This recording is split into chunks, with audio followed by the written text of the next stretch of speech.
Di video kali ini, kita akan membahas sebuah alur cerita dari film yang berjudul Split. Film ini bergenre psychological horror thriller yang dirilis pada tahun 2016.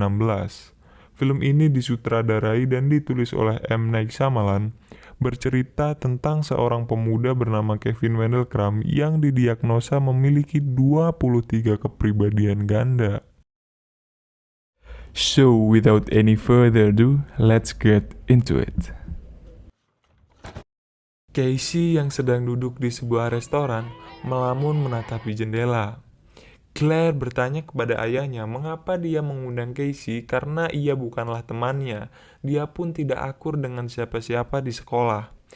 Claire meminta ayahnya untuk meninggalkan Casey, tetapi ayahnya tetap ingin mengantarnya pulang. Saat Casey, Claire, dan Marcia duduk di dalam mobil untuk menunggu ayah Claire, orang lain tiba-tiba masuk ke dalam mobil dan menyemprotkan gas tidur ke mereka.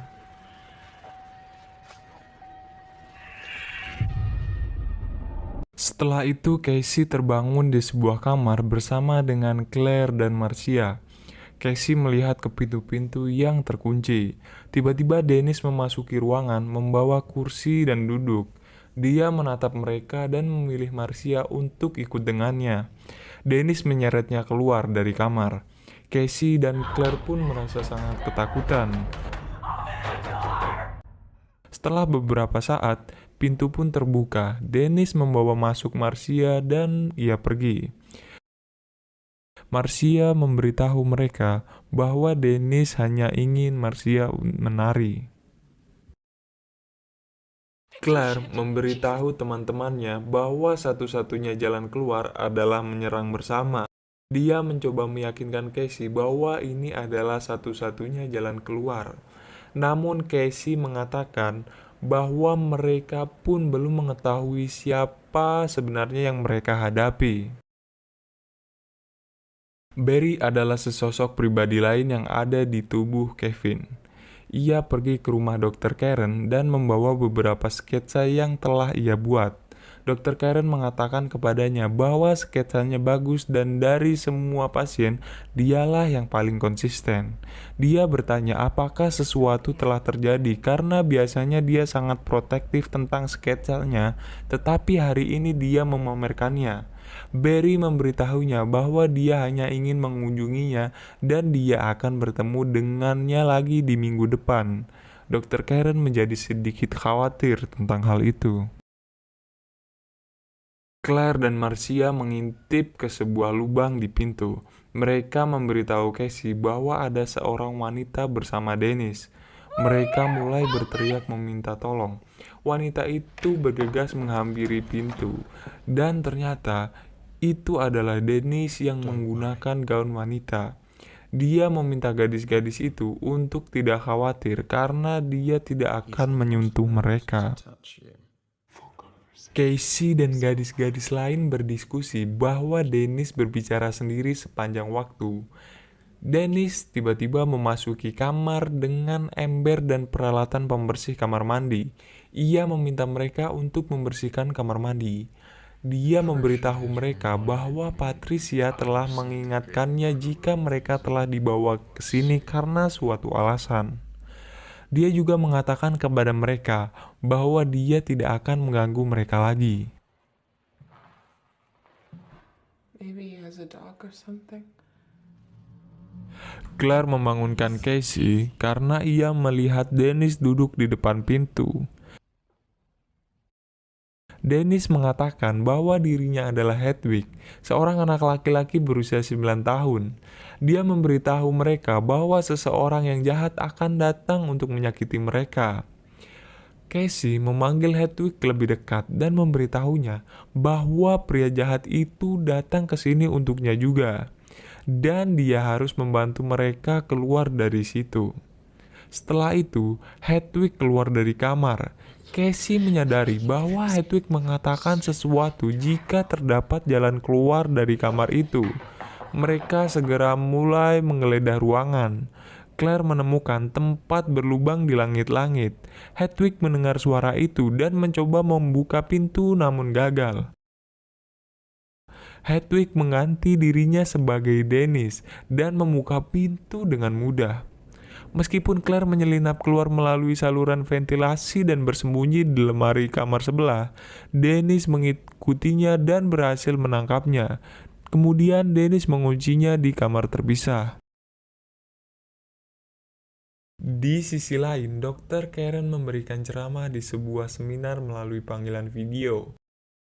Dia berbicara tentang bagaimana kepribadian yang berbeda dalam satu orang yang sama dapat mengubah kebiasaan dan bahasa tubuh.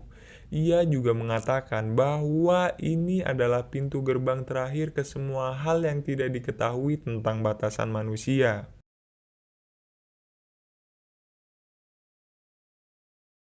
Patricia datang membawakan Casey sebuah makanan. Dia menyisir rambutnya dan menaruh sekuntum bunga.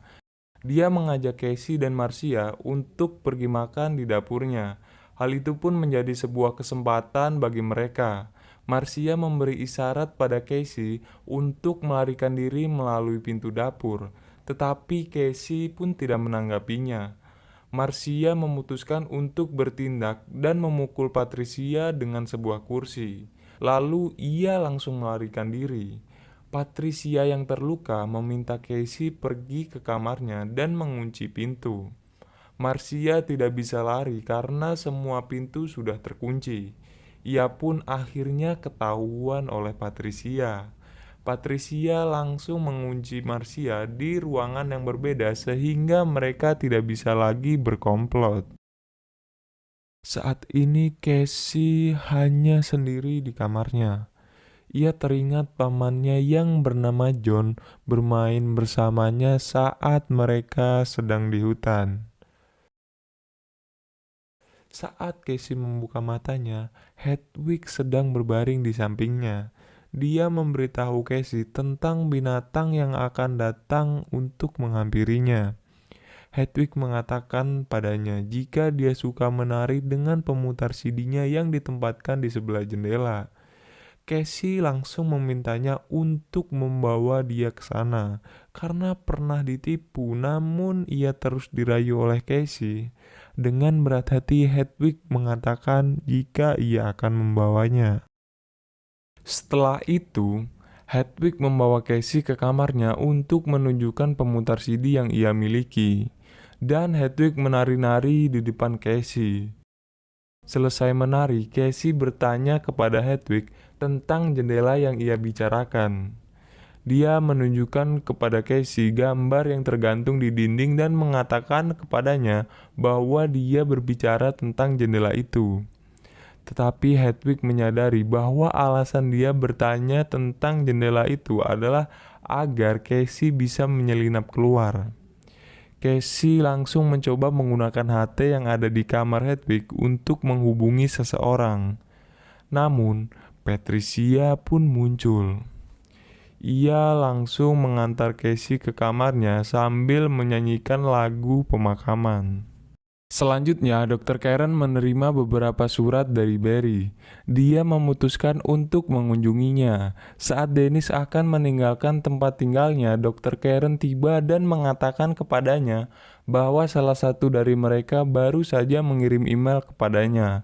Dennis pun mengajak Dr. Karen ke kediamannya. Begitu masuk, Dennis mengatakan kepada Dr. Karen jika dirinya telah berbohong. Ia mengatakan bahwa binatang itu memang ada dan sedang bergerak. Dr. Karen ketakutan dan meminta untuk menggunakan kamar kecil.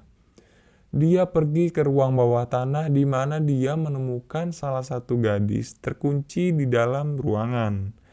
Saat mencoba untuk menyelamatkan gadis tersebut, Dennis datang dan menyemprotkan gas tidur kepada Dr. Karen.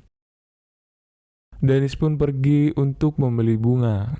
Kemudian dia pergi ke stasiun kereta dan menunggu kereta terakhir tiba. Dia menaiki kereta yang kosong dan mengubah dirinya menjadi kepribadian yang ke-24. Dia pun menjadi makhluk yang sangat cepat dan kuat. Di sisi lain, Claire dan Marcia yang terbatas oleh dinding mencoba untuk berkomunikasi. Mereka mencari sesuatu yang berguna untuk membuka pintu kamar mereka. Sementara Casey mencoba mencari jalan keluarnya. Ia melihat sebuah komputer yang tidak terhubung ke internet.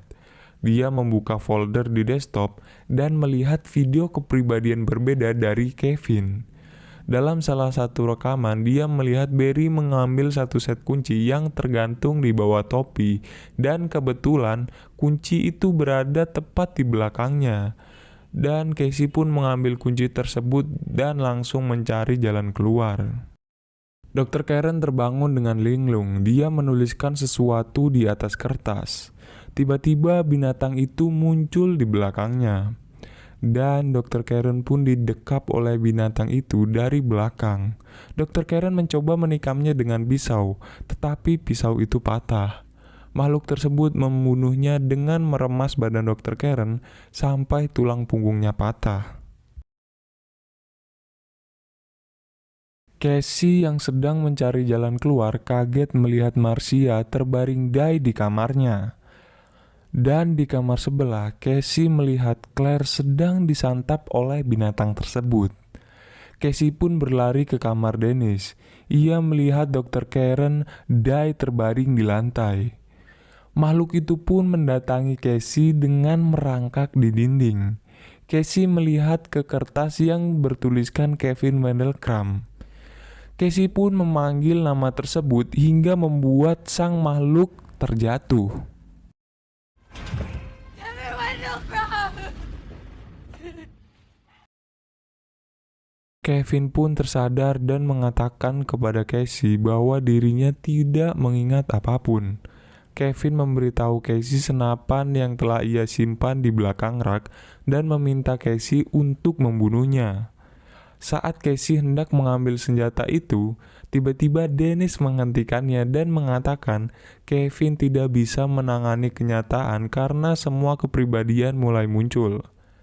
Casey yang ketakutan langsung mengambil senapan tersebut dan melarikan diri. Casey mencoba melarikan diri, tetapi binatang itu meraih kakinya yang membuat kaki Casey menjadi pincang.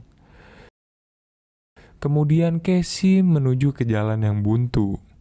Ia mencoba mengunci dirinya di dalam sel dan menembaki makhluk tersebut.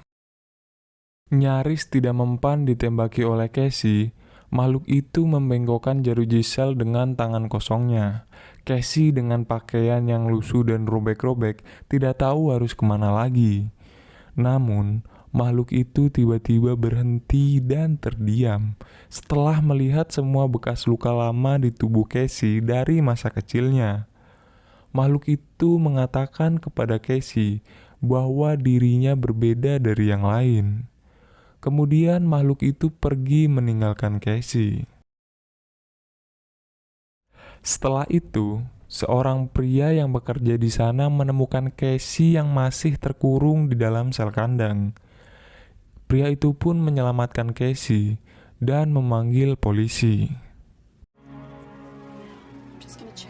Di akhir cerita, Kevin pergi ke sebuah rumah tua, tempat di mana dia berbincang dengan semua kepribadian lainnya. Mereka memberitahu satu sama lain bahwa mereka akan menunjukkan kepada dunia betapa kuatnya horde itu.